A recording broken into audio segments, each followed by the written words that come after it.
วัสดีจ้ามาอีกแล้วข่อยเฮ็ดวิดีโอไว้ให้จบบัดนี้อันกล้องกล้องอันนึงของข่อยนั่นแบตเตอรี่หมดจ้ะงึดหลายข่อยก็เลยใส่กล้องเก่า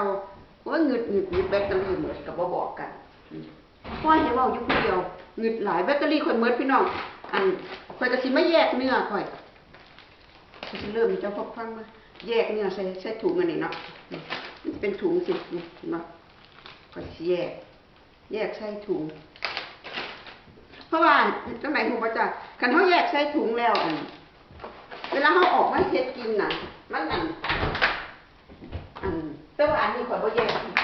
อันนี้ใหญ่ๆนี่ข่อยบ่แยกอันนี้ใหญ่ข่อยบ่แยกเพราะว่ามันนับคนได้ไงคนนี้กินเท่านี้คนนี้กินเท่านี้คนนี้กินเท่านี้นะบ่ต้องแยกออกมาเป็นแพ็คเลยแต่ว่าอันนี้ตีนไก่เนี่ยตีนไก่กับโครงไก่ข่อยสิแยกเพราะว่าโครงไก่ข่อยเฮ็ดซุปข่อยเฮ็ดเทียละตัวมันมี4โครงมันบ่มันมี4โครงข่อยก็สิใส่มี4โครงข่อยก็สิใส่นี่บ่แม่นอันนี้มันโอ้อันนี้มันมีตัวใหญ่ตัวนี้มึงดูโอ้ตัวใหญ่ข่อยก็สิตัดเครื่องเด้อพี่น้องตัดเครื่องเอาตัดเครื่องเอาพี่น้องเอ้ยตัดเครื่องก่อนโทรมันโค้งใหญ่พี่น้องมันเฮ็ดเดียวบ่ได้ดอกมันโค้งใหญ่พวกภาษาเฮ็ดน้ำซุปซื่อเนาะเห็นบ่ล่ะเนาะ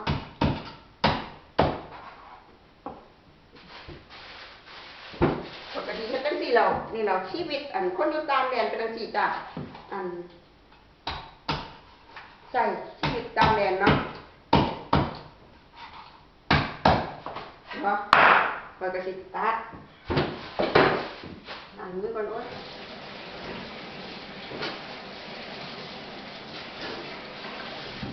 ไม่ได้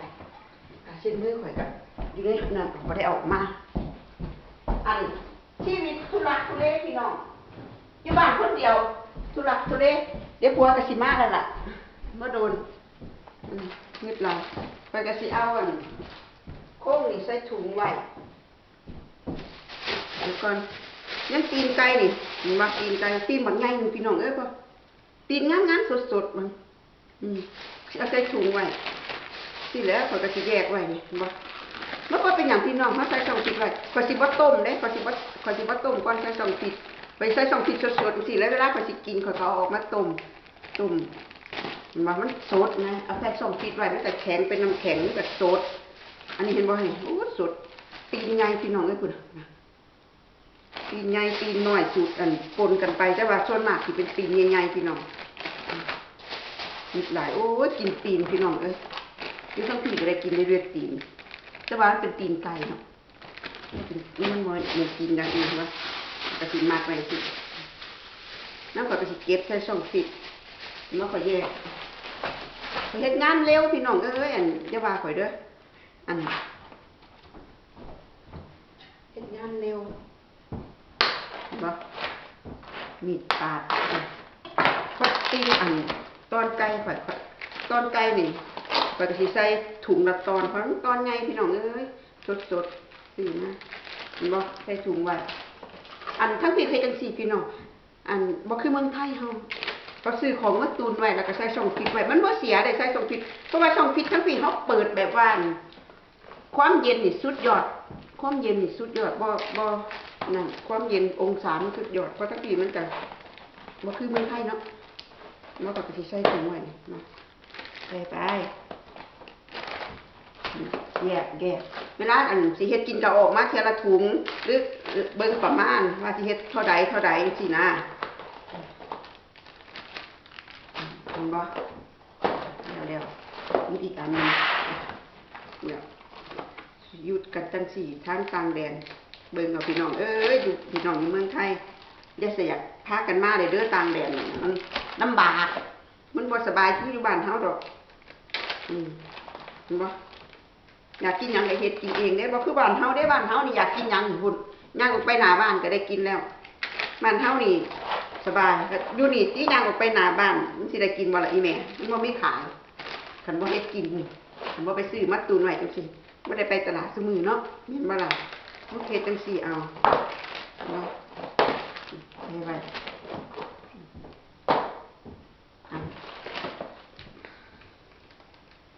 ยังหมู3 ชั้นหมู3 ชั้นนี่ซื้อมาทอดปัญญากับอีหลามากหมักหมู3 ชั้นลูกสาวแม่ซื้อหมู3 ชั้นมันเด้อท่านน่ะอยากกินหมู3 ชั้นเพราะว่าเป็นกับมากบอกมันหนังงามพี่น้องเป็นหมู3 ชั้นเราจะใส่ถุงหนึ่งถุงนี่ก็จะใส่3 อันงัดเข้าไป3 อันกล้องอันไม้ข่อยชัดกล้องนี้บ่ค่อยชัดพี่น้องกล้องอันไม้ข่อยชัดแบตเตอรี่หมดโอ๊ยข่อยบ่ฮู้ว่าแบตเตอรี่หมดข่อยก็เว้าคนมาเบิ่งเอาแบตเตอรี่ข่อยหมดพี่น้องเอ้ยแต่อยากหัวเจ้าของนี่ว่าตามมันเจาะอันที่บ้านเนาะไปถือไปซ่ากันไปถือไปซ่ากันมันหนักถือเวลามันหนักตัวพี่น้องมีหยังก็เบิ่งกันไปฮักกันไปเนาะมีหยังก็มาเว้าสู้กันฟังคือว่าน่ะจะเบิ่งว่าอยู่ทั้งที่มันเป็นจังซี่บ่คืออยู่บ้านเมียงเฮาผู้ใดอยากสิมาอยู่เมืองนอกก็อยากมาอยู่เด้ออยู่บ้านเฮาดีที่สุดอยู่เมืองนอกถ้าเจอหม่องดีก็ดีคือว่าล่ะถ้าเจอหม่องบ่ดีก็บ่ดีคือว่าล่ะแต่ว่าข่อยนี่มันก็โอเคอยู่มันก็บ่ยากลำบากแต่ว่าการอยู่กันกินมันก็ลำบากแน่อยู่เพราะว่ามันมีขายอยู่บ้านเฮามาอยากกินหยังเฮาก็เฮ็ดกินไปซื้อมาเฮ็ดกินบ่กุ้งตัวใหญ่พี่น้องมันก็สมราคามันอยู่ดอกตัวใหญ่สมราคามันอยู่กิโลนึงกิโลละ$28พี่น้องกุ้งถุง1 กิโลนึงข่อยก็สิมาแยกมันก็สิมาแยกใส่ถุงไว้เวลาข่อยเฮ็ดกินก็บ่เฮ็ดกินหมดเป็นถุงเด้พี่น้องเพราะว่าเฮ็ดกินเที่ยละหลายมันกินบ่หมดเสียดายของมันบ่นี่เห็นบ่เขาสิใส่แยกเห็นบ่ใส่เป็น4ไว้แยกนี่ล่ะมืดหลายเฮ็ดไปมันเป็นกิจวัตรประจำวันแล้วพี่น้องเอ้ยเห็นบ่ก็สิแยกกิจวัตรประจำวันของนั่นคนไทยต่างแดนที่มาอยู่ต่างประเทศเห็นบ่กุ้งมันตัวใหญ่พี่น้องสมราคามันมืดหลาย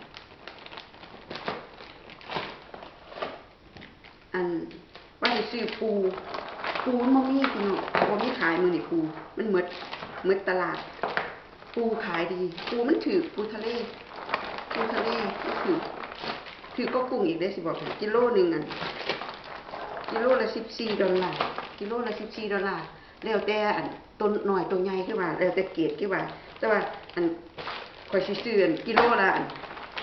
$18กิโลละ$18มันตัวใหญ่แล้วมันสดมันงามนะอันนี้มันบ่มีพี่น้องมันมีแต่ตัวน้อยๆมันตัวใหญ่มันหมดข่อยเลยบ่เอาข่อยบ่มักตัวน้อยยังกุ้งคือกันข่อยซื้อตัวใหญ่ๆสิมานี่ว่าข่อยบ่ซื้อตัวน้อยมันบ่แซ่บซื้อตัวใหญ่ๆมามันแซ่บพี่น้องมันแพงจักหน่อยแต่ว่ามันก็แซ่บไงกันเฮาซื้อตัวน้อยมามันถูกมันบ่แซ่บเลยพี่น้องมันก็เสียดายเงินเนาะเอาแบบว่าซื้อโพกเที่ยเดียวกินแซ่บๆนี่บ่ล่ะเดียวกินแซ่บๆอันนี้ข่อยก็นี่ว่ามันเป็นไก่อันนี้เป็นแซ่บๆมันมีเครื่องปรุงมีชีสมีหยังข้างในข่อยก็สิเก็บเขาช่องพริกข้างหลังพุ่นแล้วพี่น้องเอ้ยเดี๋ยวฮอตดอก$9หน่อยๆนึงก็ได้ตีเป็นเงินไทยตีเอารถพวกเจ้าก็ตีบ่ให้ตีบ่ถูกบ่เดี๋ยวตีผิดพวกเจ้าก็สิว่าข่อยเพราะว่าเงินไทยมันเก็บมันก็ข่อยก็บ่ฮู้แต่ว่าข่อยเช็คอาทิตย์ที่แล้วน่ะมัน$26เนาะพ่อใหญ่ว่าเจ้าสิส่งเงินเขาธนาคารเมืองไทยก่อนเวลาเฮาไปเที่ยวมันจังสิค่าเที่ยวเงินมันขึ้นมันลงแม่นบ่ล่ะวันนี้เขาก็เลยบอกว่าจะเพิ่มส่งเท่าซั่นเนาะให้เงินมันขึ้นอีกจักหน่อยก่อนให้เงินมันขึ้นสัก28 29หรือ30ก่อนเฮาจังส่งซั่นดอกห่วยมันสิทันบ่ล่ะเท่าซั่นว่าเดี๋ยวเฮาก็สิไปเที่ยวเมืองไทยแล้วซั่นว่าโอ้ยบ่ได้ไปง่ายดอกพี่น้องเอ้ยเว้านี่ซึ่งปัวมากพอดีไปส่งยายโรงพยาบาลผู้ชายเพิ่นออกจากโรงพยาบาลเลยแยกไปสิ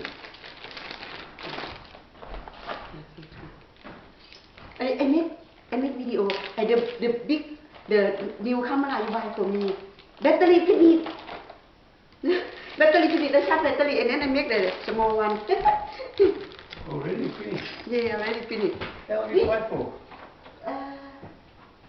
I don't know, but we pay a lot, so that's really finished. So Iได้จะหมดกับอะไรโอเคไปดอกพี่น้องเดี๋ยวก็สิเก็บของใส่ตู้ก่อน